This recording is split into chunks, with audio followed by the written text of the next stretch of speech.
नमस्कार बंधुरा आमी अनामिका आज के आरेकटा रेसिपि शेयर करछि। आजके रेसिपिर नाम होच्छे टक दई। घरे पाता टक दई किभाबे आमरा घरे पाता टक दई एकेबारे दोकानेर मतो बानाबो सेई रेसिपि शेयर करछि। एकेबारे टाइट बसबे, माटिर हाঁড়িতেই बसाबो।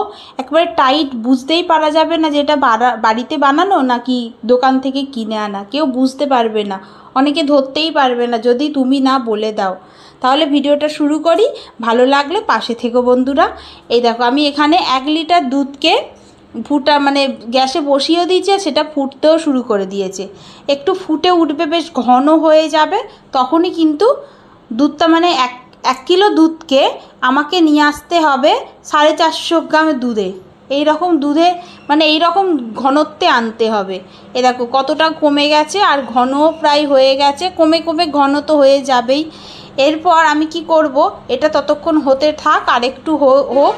তার মাঝে আমি কি করছি দেখো, এখানে মিষ্টি দইয়ের সাজা 1 চামচ মতো নিয়েছি। এটাকে জল ঝারিয়ে রেখেছিলাম, কারণ দই থেকে না একটু জল বেরোয়, সেই জন্য এরকম ছাঁকুনিতে দিয়ে রেখেছি। তারপর দুধটা গ্যাস থেকে নামিয়ে নিয়েছিলাম। এরপর দুধটাকে একটু ঠান্ডা করে নিতে হবে। ঠান্ডা গরম অবস্থায় মানে হালকা গরম থাকবে এই রকম অবস্থায় কিন্তু দইটা বসাতে হবে। গরম দুধে যদি দই বসাও সেই দই কিন্তু বসবে না। অল্প একটুখানি দুধ নিয়ে আর ওই দইয়ের মধ্যে ভালো করে মিশিয়ে তারপরে পুরো দুধটা ঢেলে দিতে হবে।